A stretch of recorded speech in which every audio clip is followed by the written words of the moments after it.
Baik, bentar, rekamannya belum mulai. Yuk. Ya, Bismillahirrahmanirrahim. Assalamualaikum warahmatullahi wabarakatuh. Waalaikumsalam Ya, warahmatullahi selamat wabarakatuh. pagi anak-anak semuanya. Pagi, Bu. Ya, iya. Bagaimana kabarmu hari ini? Sehat semua ya? Alhamdulillah. Ya, alhamdulillah sehat. Jadi kalian tetap menjaga kesehatan. Kalau olahraga boleh, tapi kalau pergi jauh-jauh jangan ya. Kalau hanya sekitar di sekitar rumah jogging tak apa boleh lah ya.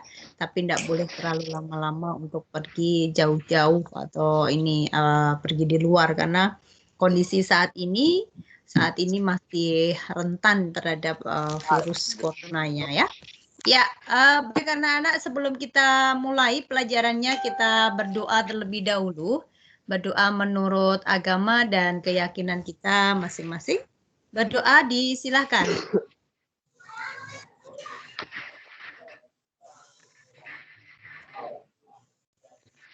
Ya, berdoa selesai. Silahkan kalian sambil siapkan terlebih dahulu anak-anak untuk bukunya. Oke. Kita akan coba share screen materinya. Untuk hari ini kita nanti akan mempelajari bab 9. Yang tidak bawa buku ya tinggal menyimak saja dulu ya. Gak apa-apa. Bab 9 nanti kita akan mencoba mempelajari tentang tanah anak-anak. Jadi saya rasa tidak terlalu sulit ya. Materi di semester 2 untuk kalian ini nanti tidak terlalu sulit karena materinya mudah-mudah saja dan yang dipelajari itu ya apa yang kalian jumpai di sekitar kalian ya. Jadi tidak terlalu sulit. Jadi misalnya ya kemarin tentang bioteknologi, kemudian tentang magnet, kan semua ada ya. Kemudian hari ini kita akan belajar bersama tentang tanah, anak-anak. Kita coba. Oke, kita akan belajar tentang tanah dan keberlangsungan kehidupan. Oke, kita akan coba. Nah, ini ya. Jadi sebelum kita mempelajari lebih lanjut, jadi saya rasa kalian anak-anakku semuanya, saya yakin kalian tidak asing lagi dengan tanah yang berada di sekitar kalian ya. Jadi pastinya kalian juga pernah melihat bagaimana kalau di daerah kita ini banyak sekali persawahan ya, persawahan, ladang. Dan saya rasa kalian juga tidak asing lagi dan mungkin sudah pernah ya ke sawah atau ke ladang. Dan pernahkah kalian melihat ketika tetangga kalian yang berada di sawah sebelum melakukan penanaman padi anak-anak? Kira-kira tanahnya itu sebelum ditanam padi itu biasanya diapakan dulu anak-anak? Dibaca, pintar. Jadi dilakukan pencangkulan ya, dilakukan pembacaan atau dicangkul. Jadi tanahnya diolah dulu. Nah, tujuannya untuk apa sebenarnya anak-anak itu? Supaya apa anak-anak? Supaya tanahnya subur ya. Jadi supaya tanah subur maka harus diolah terlebih dahulu sebelum ditanami padi, pasti akan dibaca dulu, dicangkul ya pastinya. Jadi dibolak-balik tanahnya itu sehingga tercampur antara ada humusnya dan mikroorganisme yang menyuburkan tanah dan lain-lain. Mestinya itu. Dan tanaman padi dapat tumbuh subur jika tanah itu memiliki kandungan nutrisi yang cukup. Nah, sebenarnya siapa sih yang berperan dalam menyediakan nutrisi di tanah itu bagi di kehidupan manusia, anak-anak? Siapa itu? Siapa yang tahu? Yang berperan untuk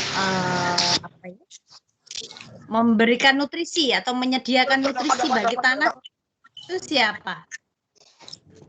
Dihasilkan dari mana nutrisi dari tanah itu, anak? Ada yang tahu?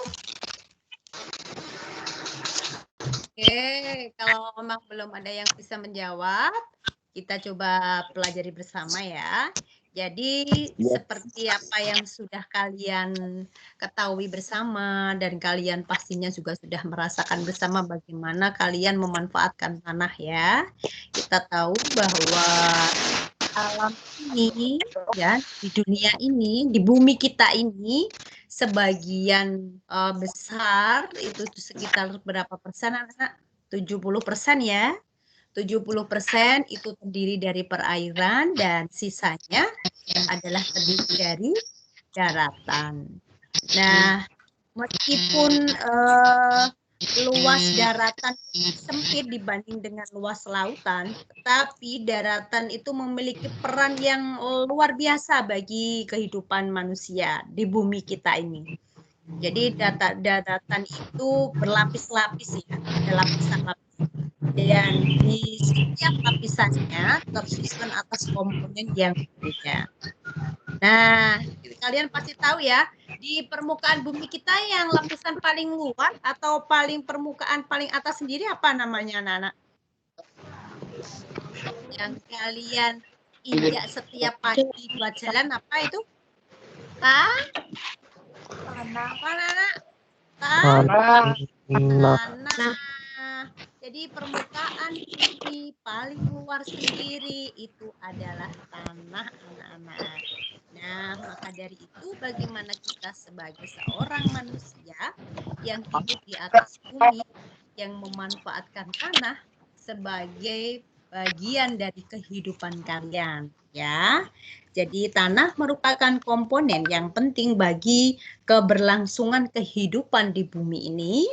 Oleh karena itu tumbuhan memperoleh air dan nutrisi itu dari tanah. Kemudian diolah sehingga dapat dimanfaatkan oleh organisme lain, yaitu termasuk manusia. Jadi manusia itu bisa memanfaatkan tanah dan juga tumbuhan-tumbuhan yang tadinya nutrisinya dari tanah dimanfaatkan oleh manusia juga kan tanaman-tanaman itu.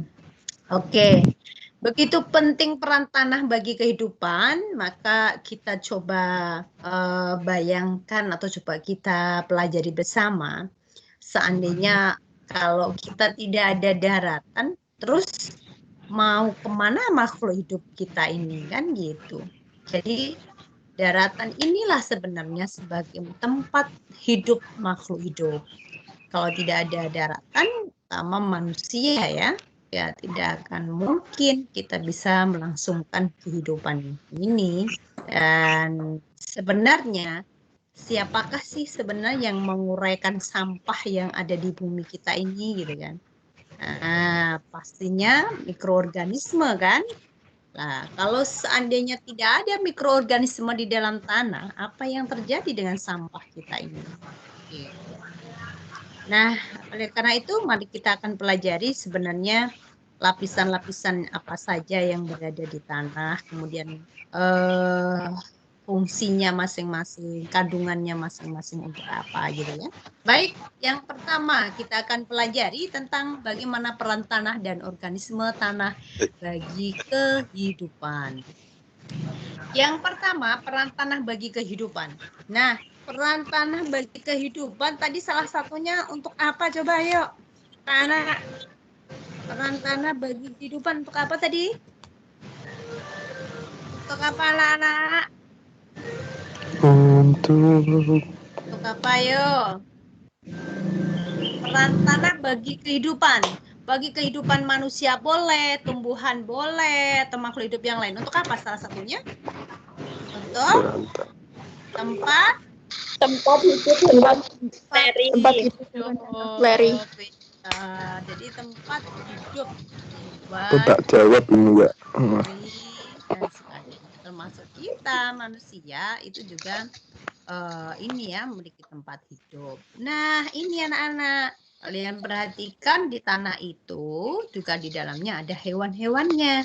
ada bakterinya, ada jamur, ada apa ini anak-anak yang bergerak di dalam tanah yang berfungsi menyuburkan tanah? Cacing. Cacing. Ya. Nah, pastinya kalau yang laki-laki pernah ya mencari cacing untuk mencari ikan.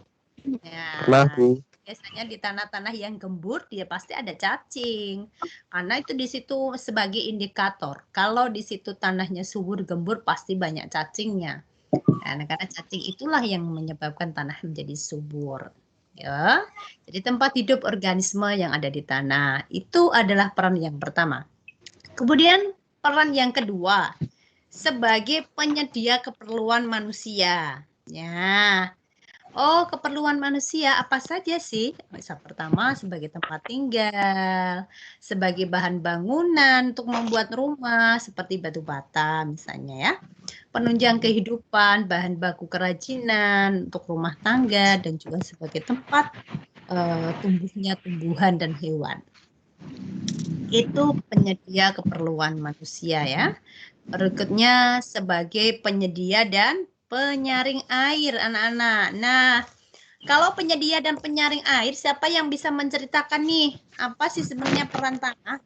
Kok dijadikan sebagai penyedia dan penyaring air? Siapa yang bisa menjelaskan? Silahkan.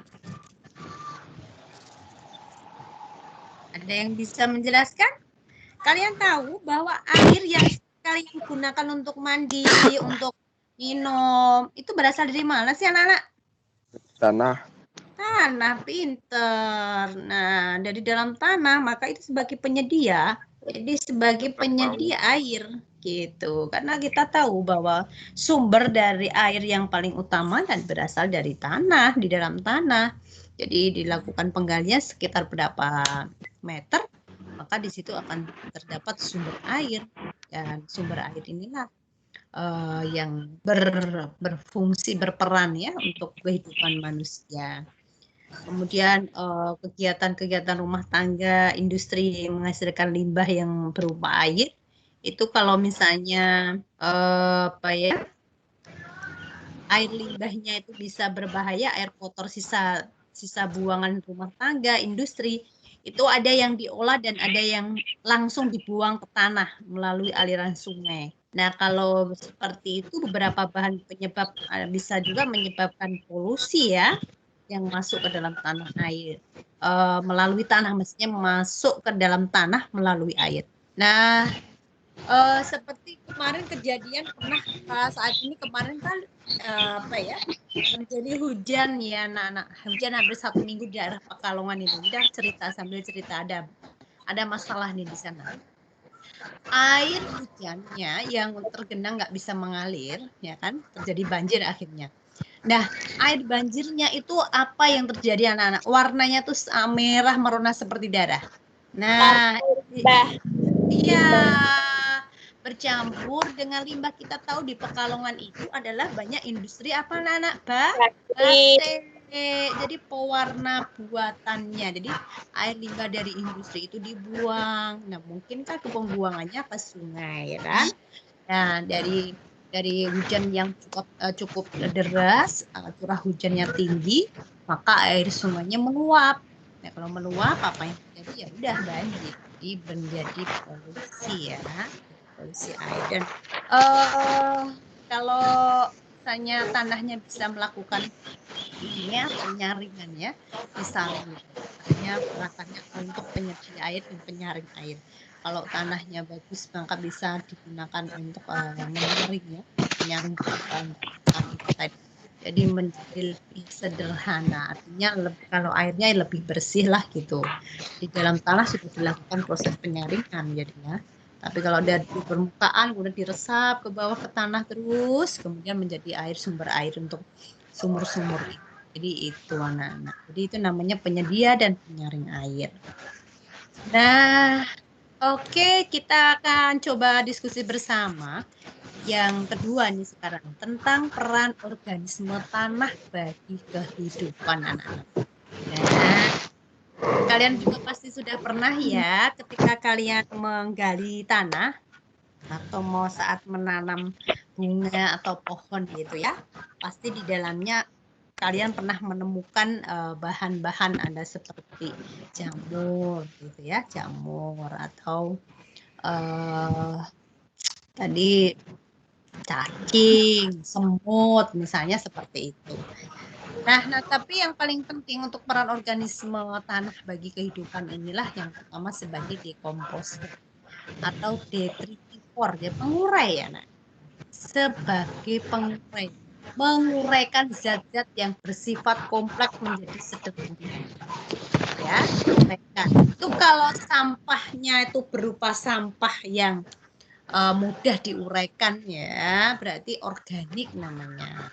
Yang anorganik itu sampah yang sukar untuk diuraikan. Kalian pasti sudah pinter kalau masalah sampah organik anorganik. Karena sekolah kita sudah sekolah adiwiyata ya, Nak.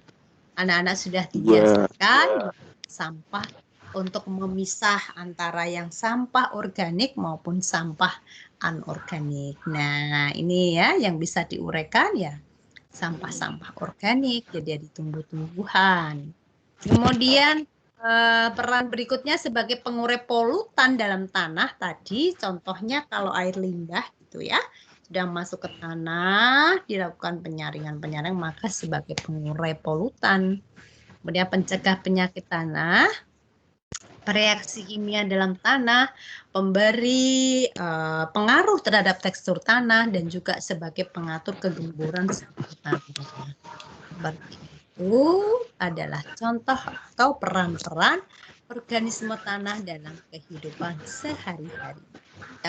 Kalau pemberi pengaruh pada tekstur tanah, itu kalau penjelasannya lebih lanjut, lebih banyak dijelaskan di buku siswa kalian juga sudah ada, halaman 163. Atau di buku LK-nya, atau diktat ya, di situ ada.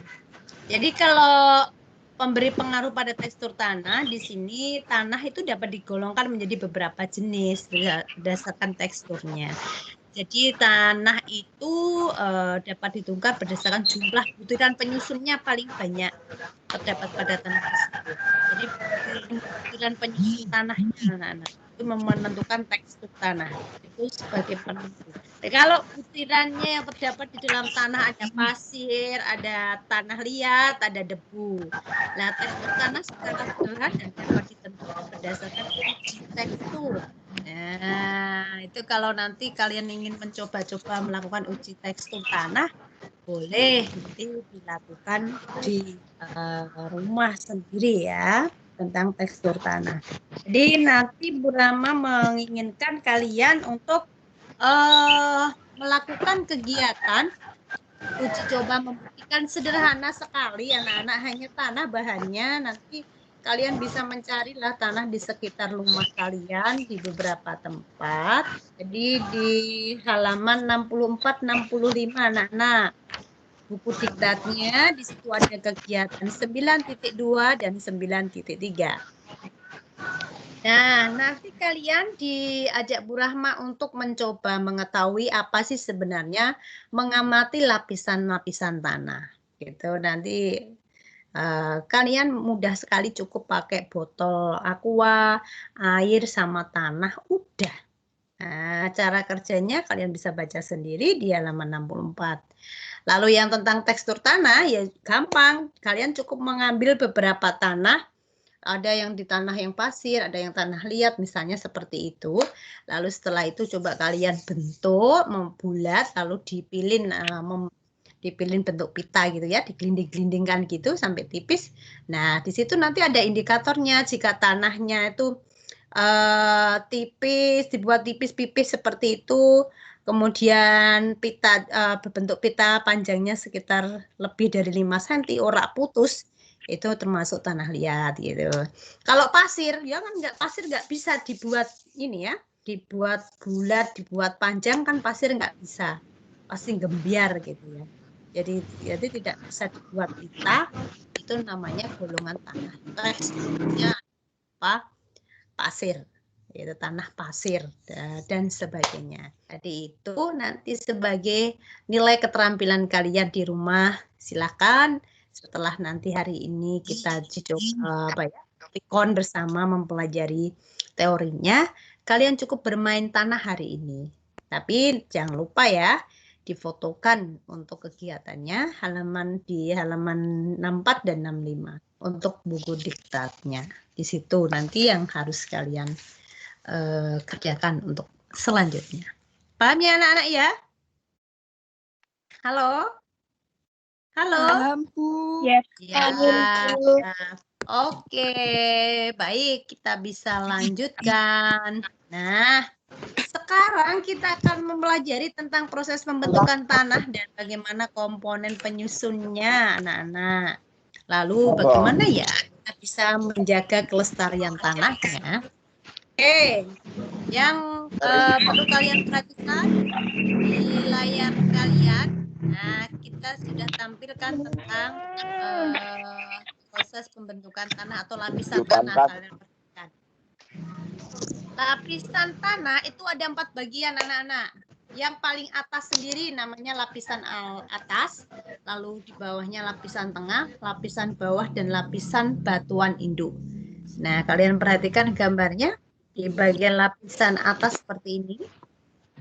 Ini tanahnya suket ya, misalnya suket ya, gitu. Paling atas sendiri warnanya gelap, ini lapisan atas. Paling bawahnya namanya lapisan tengah dan banyak sekali jaringan-jaringan untuk tempat akar dan sebagainya. Ini lapisan bawah. Lalu yang paling bawah sendiri ada batuan-batuan, itu namanya lapisan batuan. Oke. Silakan dimatikan dulu kalau ngobrol, biar nggak mengganggu yang lain, anak-anak. Nanti dinyalakan ketika menjawab pertanyaan Bu Rahma atau bertanya. Mikrofonnya. Ya, oke. Yang pertama kita akan membahas tentang proses pembentukan tanah. Iya. Perhatikan anak-anak, proses pembentukan tanah. Nah, tanah itu berasal dari proses pelapukan batuan secara fisik, biologis, dan kimia. Dengan demikian, faktor yang mempengaruhi proses pelapukan batuan menjadi tanah dapat dibedakan menjadi 3. Fisik, biologis, dan kimia.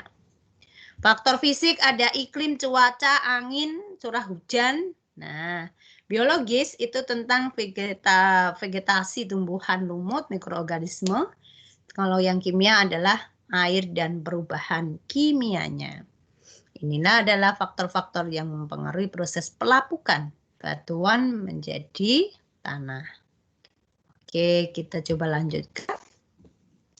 Nah, ini anak-anak yang tadi Bu Rahma sampaikan di awal bahwa untuk lapisan tanah, ini ada lapisan atas, tengah, dan lapisan bawah dan lapisan batuan induk. Lapisan atas ini merupakan lapisan yang terbentuk dari hasil pelapukan batuan dan sisa-sisa makhluk hidup yang telah mati. Untuk lapisan tengah, lapisan ini terbentuk dari campuran antara hasil pelapukan batuan dan air. Gitu ya, anak-anak ya. Lalu untuk lapisan bawah merupakan lapisan yang terdiri atas bongkahan-bongkahan batu. Ini tadi bongkahan-bongkahan batu. Nah, yang paling bawah sendiri ini lapisan batuan induk. Inilah yang bentuknya padat, keras, dan sulit mengalami perubahan. Ini ya, karena paling dalam sendiri ini paling bawah, dan karena paling induk ya. Nah, sekarang kalau komponen penyusun tanah,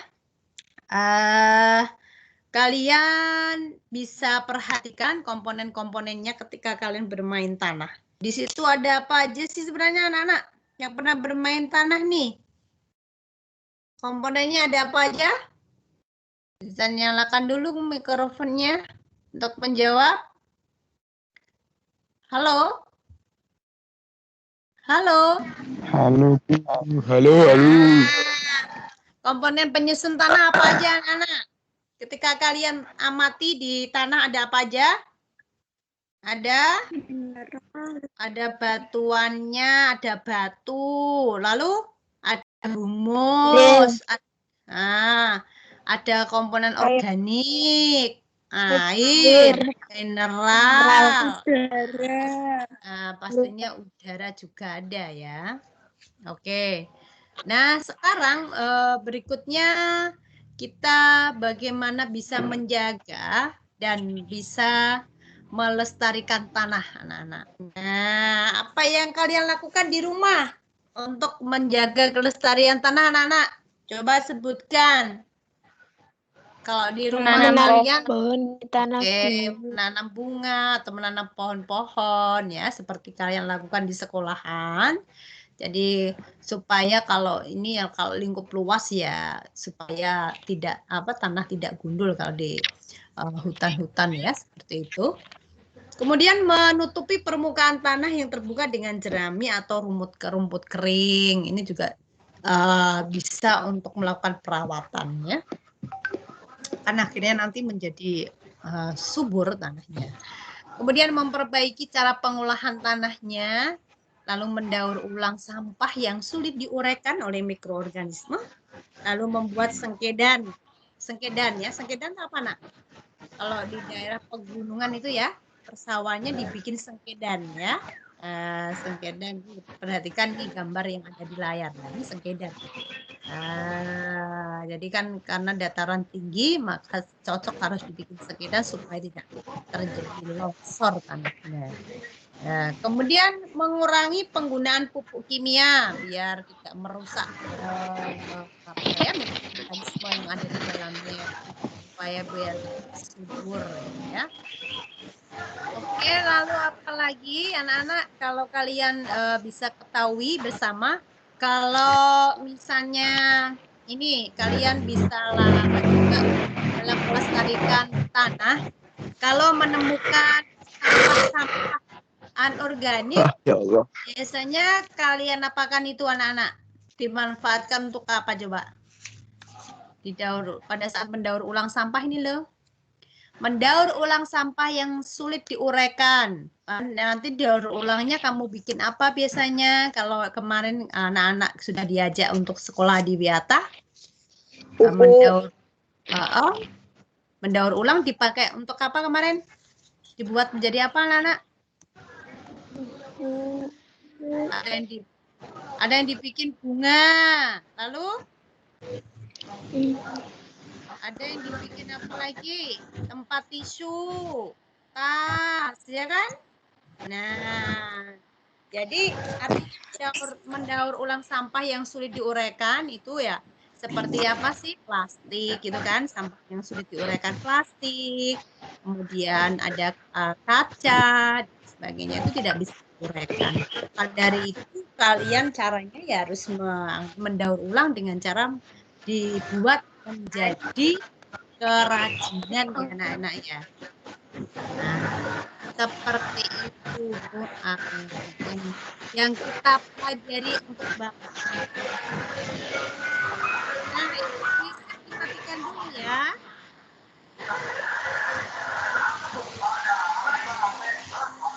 Ini kalian bisa melihat kan layarnya Bu Rahman, anak? Bisa, Bu. Bisa. Oke. Bisa, Bu. Ya. Oke. Terima kasih. Jadi itu tadi yang bisa Bu Rahma sampaikan. Nah, tentang tanah dan juga bagaimana cara melestarikan tanah ya anak-anak ya. Jadi setelah ini kita bahas bersama materinya. Jadi selanjutnya tadi kegiatan 9.2 dan 9.3 kalau kalian lihat di diktat kalian ya, diktatnya kalian coba kalian lihat, itulah nanti yang nanti kalian lanjutkan untuk melakukan proses penyelidikan atau mempelajari lebih dalam tentang tanah ya. Siap ya anak-anak ya? Halo? Halo. Ya. Jadi yang tentang bab tanah, saya harapkan kalian langsung bisa melanjutkan di rumah. Silakan dilakukan proses penyelidikannya, kemudian jangan lupa difoto ya. Jangan lupa difoto lalu nanti dikirimkan ke Bu Rahma. Itu untuk kegiatan kita hari ini. Ada yang mau ditanyakan? Tidak. Tidak. Oke. Ya. Bisa langsung mau lanjut saja ya anak-anak ya. Pas 1 jam kita selesai. Jadi tadi pukul 9 kita sudah mulai persiapan masuk. Ini kurang lebih pukul 10 sudah selesai. Jadi ketika Vicon cukup 1 jam saja. Nanti berikutnya anak-anak tinggal langsung belajar mandiri. Kalau tidak ada pertanyaan, karena saya rasa untuk bab 9 ini tidak terlalu sulit juga. Ya, sudah dirasa cukup bagi kalian semuanya. Kalau memang sudah cukup, bisa dilanjut lagi untuk kegiatan belajarnya. Gitu ya? Siap ya? Ya, Bu. Siap. Oke. Ya. Saya ucapkan terima kasih untuk anak-anakku semuanya kelas 9G yang sudah bisa bergabung di kelas muka kelas 9G ini. Mudah-mudahan apa yang tadi sudah Bu Rahma sampaikan bisa bermanfaat bagi kalian semuanya.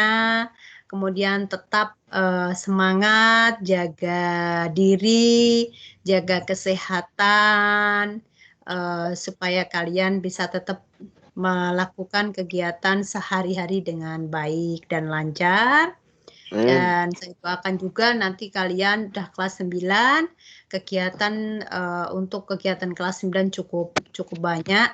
Meskipun tidak ada ujian nasional, tetapi ujian sekolah nanti tetap akan dilaksanakan. Jadi sebagai informasi saja, nanti kemungkinan di bulan ini ya, di pertengahan bulan ini nanti ada penilaian harian bersama. Kemudian bulan depan itu nanti ada penilaian tengah semester. Tapi untuk kelas 9 tidak ada penilaian akhir semester, tetapi diganti dengan ujian sekolah. Jadi di bulan April, kalian insya Allah sudah melaksanakan ujian sekolah. Jadi materi Maret itu sudah selesai semua materinya kelas 9. Jadi yang kita pelajari kurang 1 bab lagi. Nanti di April ujian sekolah, kalian sudah harus semuanya selesai materinya. Karena untuk materi di ujian sekolah itu adalah dari kelas 7, 8, dan 9. Nah, seperti itu anak-anakku semuanya. Sekali lagi saya ucapkan terima kasih kepada kalian semuanya atas partisipasinya pagi ini yang luar biasa. Dan salam sehat dan salam sayang selalu dari Bu Rahma. Terima kasih. Assalamualaikum warahmatullahi wabarakatuh. Waalaikumsalam warahmatullahi wabarakatuh.